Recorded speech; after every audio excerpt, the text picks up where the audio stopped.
Bien, la última encuesta nacional urbana de seguridad ciudadana muestra que la percepción de inseguridad aumentó a un 57% en el país. Una cifra que se explica por el aumento de delitos violentos como el secuestro y la serie de homicidios que se han cometido en la capital en los últimos días. Queremos analizar estas cifras, la tendencia al alza de la violencia en el país. Nos acompaña hasta ahora Daniel Johnson, director ejecutivo de Fundación Paz Ciudadana. ¿Cómo estás, Daniel? Gusto de tenerte acá en Mega Noticias ahora. Hola, muy buenos días, Gonzalo. Muchas gracias por invitarme. A ver, Daniel, a ver si nos ayudas a comprender en base a los datos que ha publicado, ¿verdad?, el Ministerio de Seguridad y también los que ustedes manejan como fundación, ¿cuál ha sido la tendencia en torno a la contención, aumento, vaivén, en torno a la victimización, primero que todo? A ver, es súper importante primero el valorar que se hagan estas encuestas. Chile es un ejemplo en la historia de Chile, o sea, esto no es algo reciente, de uno de los países que tiene mejores estadísticas para poder medir la cantidad de delitos que están ocurriendo. Y es súper importante hacerlo con encuestas porque los datos administrativos, que son las denuncias que hace la ciudadanía cuando es víctima de un delito, no son suficientes porque sabemos que hay muchos delitos que no se denuncian o que se denuncian poco. Por ejemplo, si el robo es de poca envergadura, muchas veces se considera que el trámite es más costoso que el beneficio o la probabilidad de que yo recupere el bien y por lo tanto no se hacen las denuncias. Un secuestro extorsivo, por ejemplo, donde hay una amenaza de la persona que cometió el delito de que yo no denuncie, va a inhibir esa denuncia también. Entonces, es muy importante que se hagan las encuestas porque son las que permiten, preguntándole a la ciudadanía si ha sido víctima de delito o no, dimensionar correctamente cuántos son esos delitos que están ocurriendo en el país. Entonces, esto es fundamental. Ahora, lo que tú preguntabas, la victimización es preocupante. A ver, el ENUS, que es los resultados que se presentaron ayer, es una encuesta que se hace todos los años, a fines de año. O sea, el trabajo de campo se hizo en octubre, noviembre y diciembre del año 2024. Ya estamos conociendo los resultados ahora. Y lo que nos está mostrando es que en los delitos de mayor connotación social tuvimos un aumento nuevamente. Esto es algo que ha venido aumentando año a año a partir del año 2020, que fue la pandemia donde bajaron los delitos en general, pero desde el 2020 han venido paulatinamente aumentando todos los años y en esta medición del año 2024 ya quedamos igual a lo que teníamos en el año 2020, en el 2019. Entonces, evidentemente es una mala noticia. Tenemos más familias afectadas por delito, más personas afectadas por delito y delitos que generan mucho daño. Dentro de esos delitos están, por ejemplo, los robos con violencia, que son el delito que agrupado más daño genera a la ciudadanía. No individualmente, no es lo mismo que evidentemente que uno a uno, el homicidio es el que genera mayor daño, pero cuando agrupamos los delitos podríamos decir que el robo con violencia e intimidación es el delito que más daño genera y eso ha venido aumentando en los últimos tiempos en el país. Claro, ¿qué factor crees tú que explica este estancamiento para poder enfrentar y combatir el fenómeno delictual en Chile? Porque, mira, si nosotros analizamos algunos factores que son constatables, pues son datos, la inversión en materia de seguridad es de las más altas de los últimos tiempos, en términos presupuestarios. Si nosotros miramos también la institucionalidad, tenemos un nuevo Ministerio de Seguridad Pública. Es cierto que no hay varitas mágicas, es cierto que esto recién comenzó en materia de nueva institucionalidad y nuevo ministerio, pero hay más herramientas. Entonces, ¿por qué la situación se ha mantenido? ¿Qué crees que es el factor más preponderante? Porque me imagino que hay varios, pero el más importante. Es súper buena pregunta. Las medidas que hemos tomado son medidas que actúan principalmente en la reacción y en el control. Cuando uno considera que hay una masa, o sea, no quiero aquí ser despectivo, que hay un grupo de personas que están motivadas a cometer delitos, que es relativamente constante, si uno toma medidas para evitar ser víctima, como cámaras, como vigilancia policial, como aumentar los altos de las rejas, como etcétera, ese tipo de medidas de control, puede evitar algunos delitos que ocurran durante algún tiempo, pero si yo esas medidas las dejo de implementar, el delito va a aumentar, porque no estoy haciendo ninguna acción que disminuya la cantidad de personas motivadas a cometer delito. Nosotros hemos tenido un sentido de urgencia tal del delito en Chile, no es desde hoy día es peor que nunca, evidentemente, el temor. Nunca habíamos tenido el nivel de temor que tenemos hoy día en Chile y no hay ningún país que tenga el nivel de temor que tenemos los chilenos, es más alto que ninguno. Entonces eso hace una presión, hace un sentido de urgencia para que se implementen medidas de efecto inmediato. como lo que les decía, aumentar las rejas, vigilancia, cámaras, más policías en las calles. Pero dejamos de mirar medidas que pueden tener un efecto más definitivo, pero que se van a demorar en tenerlo, como medidas preventivas. ¿Cómo evitamos que se involucren más personas en delitos? Si no trabajamos en eso, cualquiera medida que tomemos va a tener un efecto, puede tener un efecto en el momento, pero cuando esa medida pierda fuerza, no va a seguir permaneciendo ese efecto. Entonces, en Chile no hemos tomado, de hecho, tú lo decías muy bien, han aumentado los recursos que hemos invertido en materia de seguridad, es cierto, pero si uno mira la torta de hace 10 años atrás y la de ahora, claro, la de hoy día es más del doble de la torta que teníamos en gasto total en materia de seguridad. Pero si miras cómo está distribuida en distintas materias, está distribuida exactamente de la misma forma. Alrededor de un poquito más de un 5% en materia de prevención, todo lo demás en el sistema de control y persecución, la misma proporción en policías, en carabineros, en PDI, en Ministerio de Seguridad, en Ministerio Público, perdón, etcétera. Nosotros esperamos que el Ministerio de Seguridad genere un cambio. De hecho, nosotros fuimos muy impulsores del Ministerio de Seguridad como Fundación Paz Ciudadana. ¿Por qué? Porque esperamos que tenga la capacidad de implementar políticas públicas que realmente tengan impacto y que sea capaz de medir los impactos que las políticas públicas están teniendo. Entonces, con eso deberíamos tener un foco preventivo importante, que es muy necesario, un foco en reinserción también, que es muy necesario, y todas las medidas de control que estamos implementando también poder medir el impacto para poder fortalecerlas cuando están siendo beneficiosas y para poder derogar las medidas que sabemos que hemos implementado, que representan gastos relevantes para el país, pero que lamentablemente no han tenido ningún efecto y por lo tanto hay que terminar con ellas lo más rápido posible para poder destinar esos recursos a medidas que sí puedan ser pertinentes. Daniel, a ver, comprendo y entiendo toda la argumentación que me das, me hace a mí humildemente al menos bastante sentido, pero creo que no hay que olvidar que la persecución, el combate a la criminalidad, a la delincuencia, no solamente es un tema de trabajo policial, trabajo gubernamental, sino que es una tarea de Estado. Suena tan cliché, pero es cierto. Entonces, concatena el trabajo y el esfuerzo de varias partes del Estado. Una es el Ejecutivo, a través del brazo que por Constitución le otorga a las policías para actuar, ¿no?, en orden público, en materia de seguridad. Pero también está el Ministerio Público, quien es el que está a cargo de las investigaciones. Y también está el Poder Judicial, que es el que aplica la ley. Y está el Parlamento, que las diseña, aprueba, moderniza. Entonces, mira, con todos los reparos que uno pueda tener o visiones críticas en la perspectiva que todo se puede mejorar, presupuesto, mejoras para las policías, recursos, prevención, como tú dices. Mira, Carabineros y la PDI, uno podría decir, mal o bien, tarde o no, o sea, detienen a cualquier cantidad de gente. El tema es esa detención. ¿A qué llega? ¿Llega una condena? ¿Hubo una buena investigación? ¿Una buena aplicación de la norma? ¿O tenemos leyes atrasadas que no se hacen cargo de la criminalidad y la famosa puerta giratoria y el amplio prontuario policial? Entonces, yo con quien converso, de la gente, en fin, que es un tema recurrente, dicen, pero si salen a cada rato.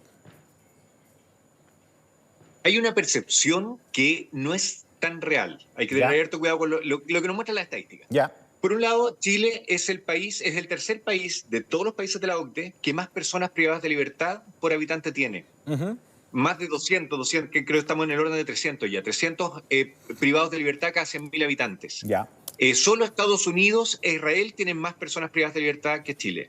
Cuando nos comparamos con todos los países del mundo, ya todos, Chile está en el tercio superior. Somos de hecho, ni siquiera el tercio, es como el país número 30 y algo de 200 y tantos países. Ya, pero para los chicos que somos, igual es decidor. O sea, somos de 30 en el mundo que tenemos más presos, digamos.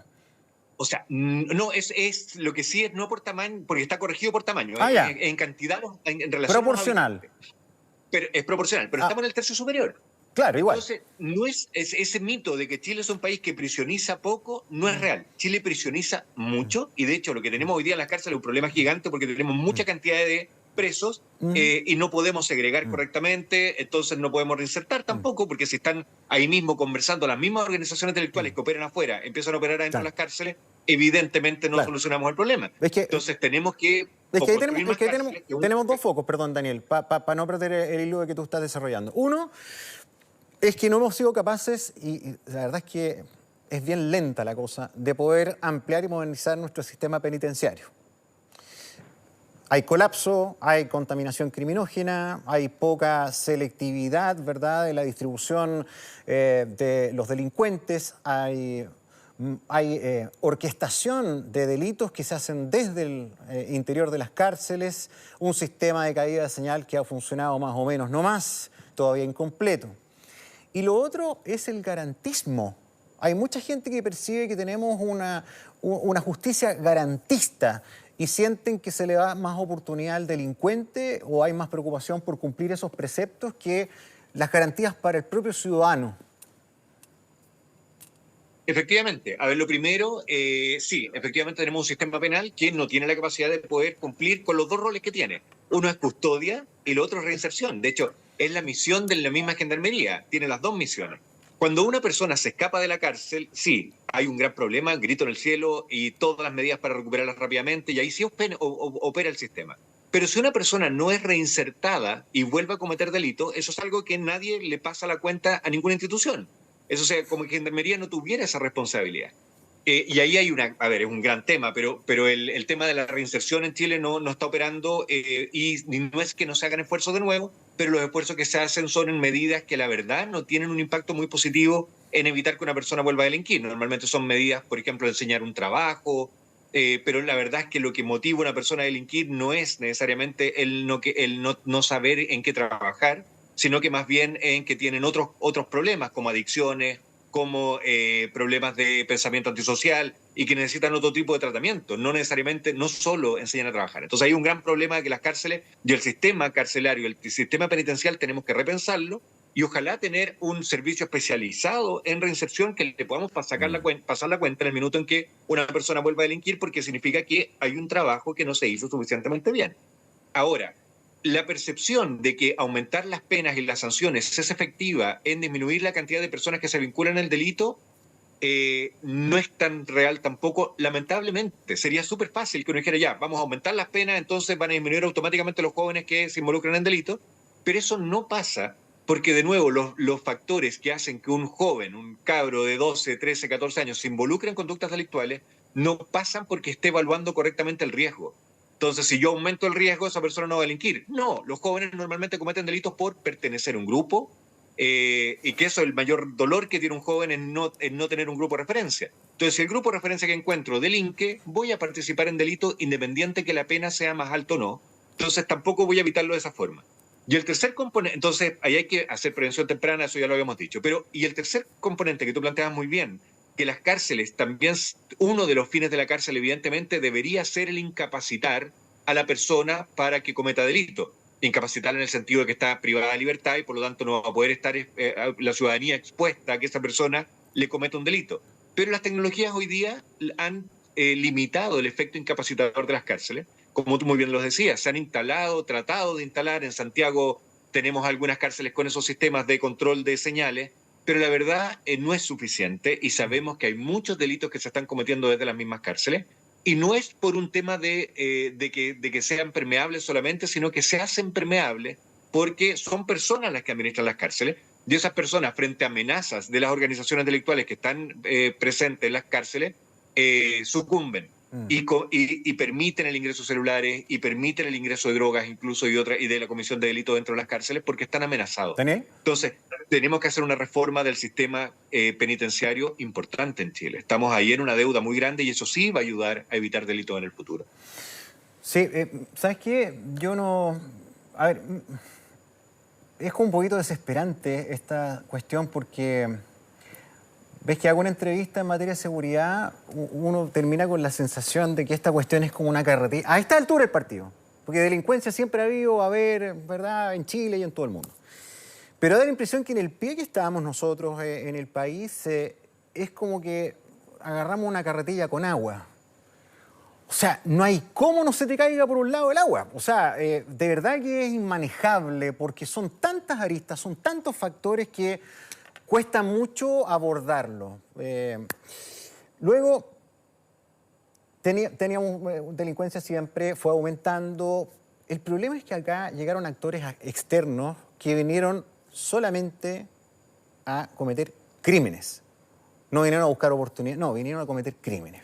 Importar una serie de delitos que antes no teníamos tan multiplicados como hoy día. Secuestro, sicariato, homicidios por doquier. O sea, solamente este fin de semana hubo como 7 homicidios. ¿Mm? Y lo más importante también, además de la importación delictual, creo que es la penetración que aparentemente está teniendo el crimen organizado en las instituciones. Hemos tenido en los últimos tiempos casos, ¿no?, de carabineros que han sido despojados de su calidad institucional, que están en manos de la justicia, por coimas, por tráfico, militares.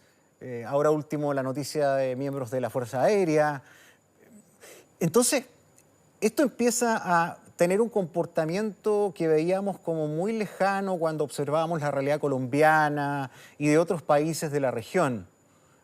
Entonces, ¿cómo ves tú también este factor que es más profundo incluso? A ver, es lo más preocupante que tenemos hoy día en Chile. A ver, hay una percepción de una delincuencia descontrolada. Hablamos todos de la crisis de seguridad.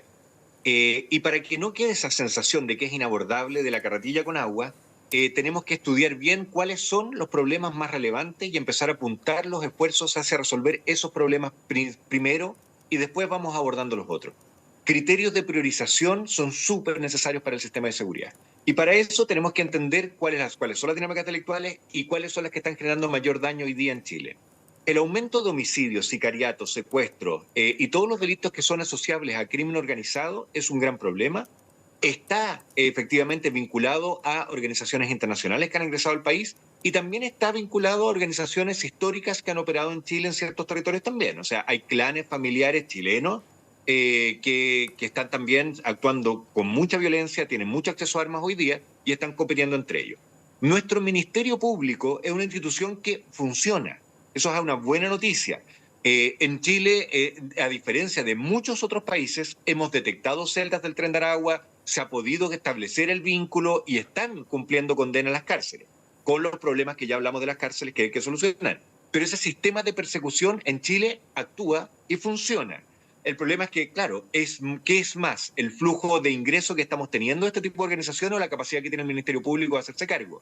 Pero entonces tenemos que hacer control fronterizo, por supuesto, ahí hay un tema, pero tenemos que seguir fortaleciendo al Ministerio Público y no ponernos, en no generar un problema cuando el Ministerio Público plantea su necesidad de priorizar.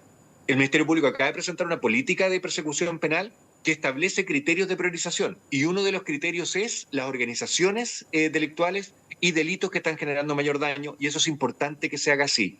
Puede ser que un hurto se deje de investigar, pero si ese tiempo y esos recursos que se liberan porque no se está investigando un hurto se concentran en la investigación de los delitos que están generando mayor daño, va a tener resultados positivos en esas dinámicas delictuales que son las que más nos están preocupando. Hay un sentimiento también de que antes, yo he escuchado esta frase, me la dicen muchas veces, antes a uno le robaban, hoy día lo matan.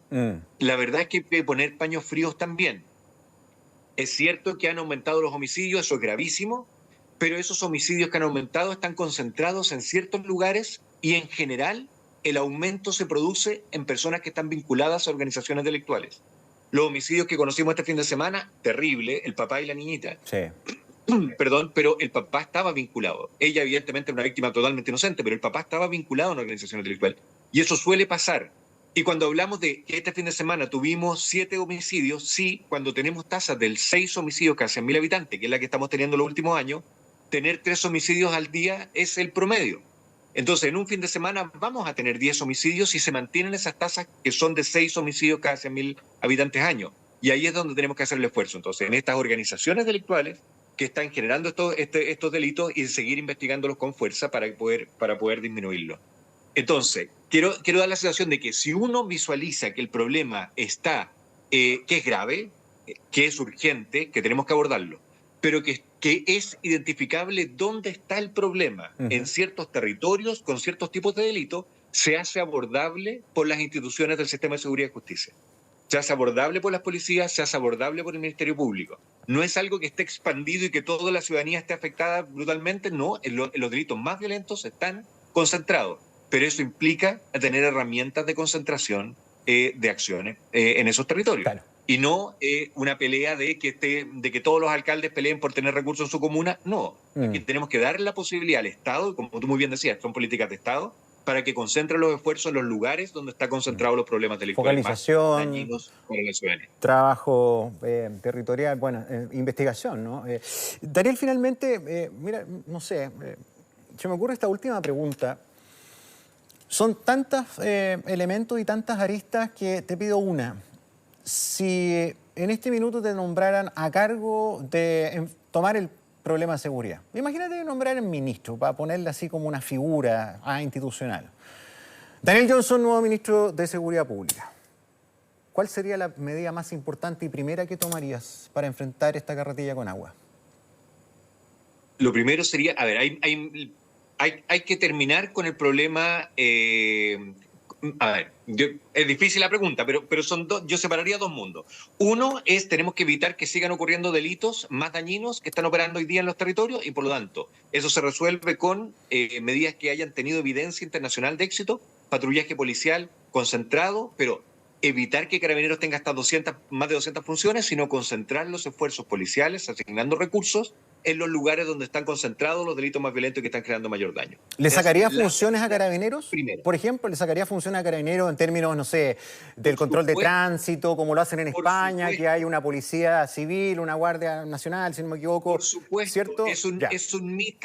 La función principal de las policías es el patrullaje, es donde más impacto tienen, donde más se ha demostrado internacionalmente que resuelven los problemas delictuales. Carabineros hoy día prácticamente no patrulla. Eso cuando tú es cosa preguntar a Carabineros cuánto es el tiempo que tienen disponible para realizar patrullaje, si es cero. Ellos consideran patrullaje cuando van entre una diligencia en otra, a otra en el móvil. Pero la verdad, tiempo para destinar particularmente al patrullaje es extremadamente escaso. Pero el problema, ¿ustedes se acuerdan del programa Calles sin Violencia que hace algunos años se implementó? El problema que Calles sin Violencia tenía uno de sus componentes era el patrullaje, pero cuando empezó a concentrar el patrullaje en ciertos lugares, esto no es ni siquiera en comunas, no es en territorios, es en puntos, en lugares donde se concentra el delito. Cuando trataron de concentrarlo, todos los alcaldes de las comunas vecinas dijeron, oye, pero si yo también tuve un homicidio hace 6 meses atrás, ¿cómo a mí no me vas a poner un patrullaje? Y empezaron a diluir el programa y empezaron a presionar todos porque se patrulle todo. No, acá hay que patrullar. A todos nos encantaría tener un carabinero parado en la puerta, o a muchos, para evitar que me cometan a mí un delito. Pero ¿dónde tiene que estar patrullando? Y eso es un acuerdo país. Tendrían que estar patrullando los lugares donde se concentran los delitos más dañinos para la ciudadanía. Claro. Y si es que hacemos esa gestión de recursos, de asignarlos donde es más pertinente, vamos a lograr evitar concentración de delitos. Ya, o sea, tu primera medida, sabemos que son miles, pero tu primera medida sería reformular la labor de Carabineros de Chile en términos de dejar, y a lo mejor las pedí también, ¿no?, de dejar de hacerse cargo de las notificaciones judiciales, de dejar la labor de tránsito que tal vez se le puede delegar a los municipios. 8 horas un carabinero acompañando a hacer una constatación de lesiones, ese carabinero esperando que lo atiendan en un consultorio, 6 horas esperando que hagan un alcotest. O sea, son horas y horas declarando en un juicio. Son muchas funciones que la verdad no están aportando valor. Pero no quiero dejar, y aquí mis equipos también me matarían, sin considerar que hay una segunda también, que es programas de prevención temprana concentrados en niños que concentran factores de riesgo. Muy focalizado. Niños que están siendo excluidos del sistema escolar, eso no va a tener un efecto inmediato y por eso no lo nombro en el primer lugar. Pero eso va a tener un efecto más definitivo y más en el largo plazo. Entonces yo ahí pediría 2 medidas, sería una, el patrullaje, y 2, y la redistribución de funciones policiales, 2, la prevención, pero bien hecha, en la población que concentra factores de riesgo. Bueno, Daniel Johnson, gracias por estar con nosotros, por abordar y analizar este panorama, ¿no?, que ha costado mucho que bajen, ¿verdad?, las cifras. Y la verdad es que quien esté a cargo de la carretilla con agua la va a tener difícil. Perdón que repita tanto el asunteque, pero vienen elecciones presidenciales, probablemente esto puede ser desequilibrante. El tema seguridad es el prioritario para todos. Por lo tanto, hay preocupación. Y hay preocupación porque no se ha podido revertir esto. No es que no se haga nada, pero está difícil. Pero hay que hacerse cargo. Daniel, gracias y esperamos tenerte pronto siempre aquí invitado a Mega Noticias. Muchas gracias. Que esté muy bien, muy Que buen día. tengas buen día.